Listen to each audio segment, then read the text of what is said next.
Ok, donc aujourd'hui, dans cette vidéo, je vais essayer de vous expliquer un peu le rapport qui existe entre un breakout et une enrollment.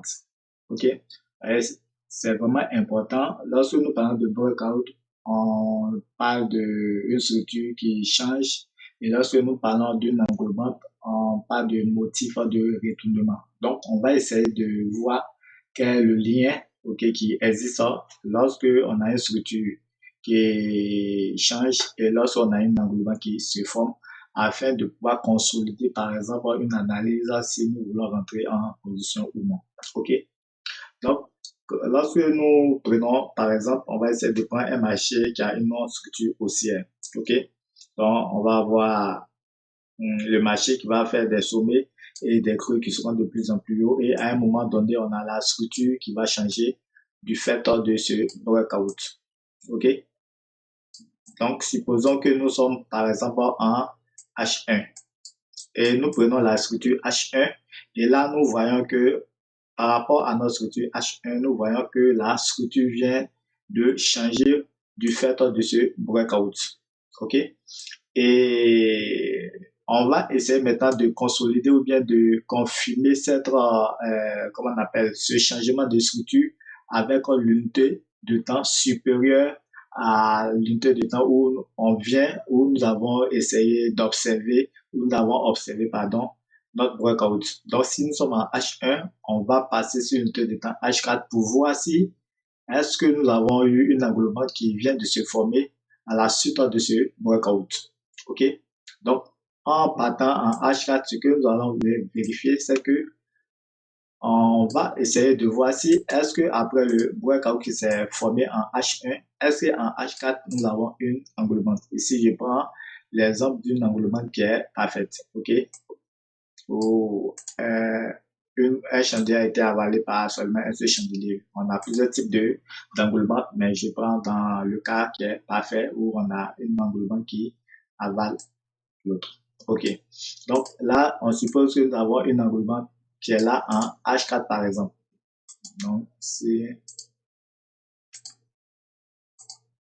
ok. Donc ici, on a notre structure H1 qui fait son breakout et on va en H4, on voit qu'en H4 nous avons c'est important d'avoir une englobante. Ok?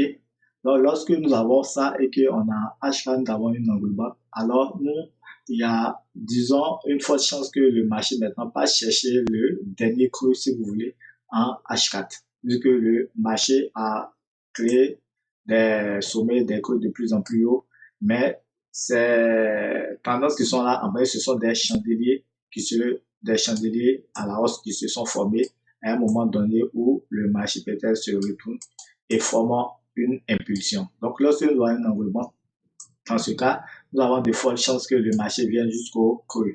À partir de là, lorsque nous avons un repli que le marché va faire dans notre enroulement, pourquoi nous allons prendre cet enroulement? Parce qu'en H1, on a la structure qui a changé. Donc, après ce breakout, ça veut dire que le marché va aller chercher quoi?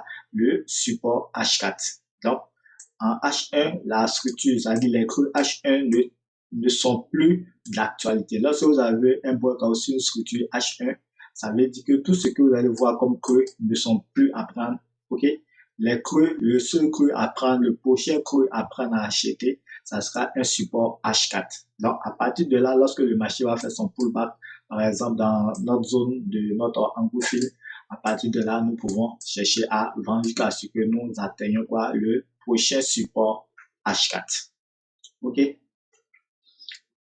Donc, H1 qui vient de faire un breakout à ce niveau. Donc, ici, on a un breakout qui est là. Donc, ici, nous sommes sur dans structure H1.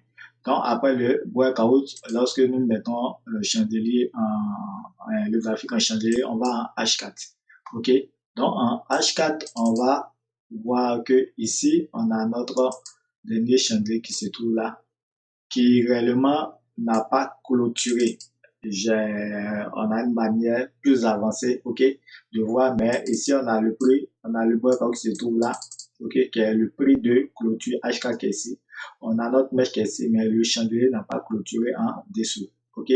Donc, à partir de là, c'est pas vraiment ce que nous souhaitons. Mais réellement, vu que nous avons eu déjà un plus bas qui se trouve ici, à partir de là, on peut tenter d'acheter, de vendre, pardon, lorsque le marché va faire un repli en H1, soit sur les QML. Donc, sur les niveaux QML, on va essayer d'avoir une confirmation F1. Donc, ici, on va marquer cette zone et on va attendre F1 pour que F1 nous donne une confirmation pour rentrer et on a aussi cette deuxième zone qui se trouve là. Ok, donc voici un peu nos deux zones qu'on va essayer d'observer en M1 et lorsque M1 va faire son breakout, nous pouvons maintenant chercher à vendre le marché pour atteindre le dernier creux H4 qui va se trouver à ce niveau. Ok, donc voici un peu comment on va essayer d'utiliser quoi le breakout en H1. On a H1 qui change de structure, qui fait un breakout et on doit s'assurer. On doit s'assurer qu'en H4, on a une englobante qui se forme. Si nous avons une englobante qui se forme en H4, alors on sait que tout ce qui est comme creux H1 ne seront plus d'actualité, ne sont plus à prendre. Et le seul prochain creux que nous pouvons tenter à faire un achat sera un creux H4. OK? Donc ici, lorsque on met le graphique en ligne, voici le creux H4 qui a créé l'impulsion qui est ici. Donc, a priori, c'est que le marché doit arriver jusqu'à ce niveau H4. OK?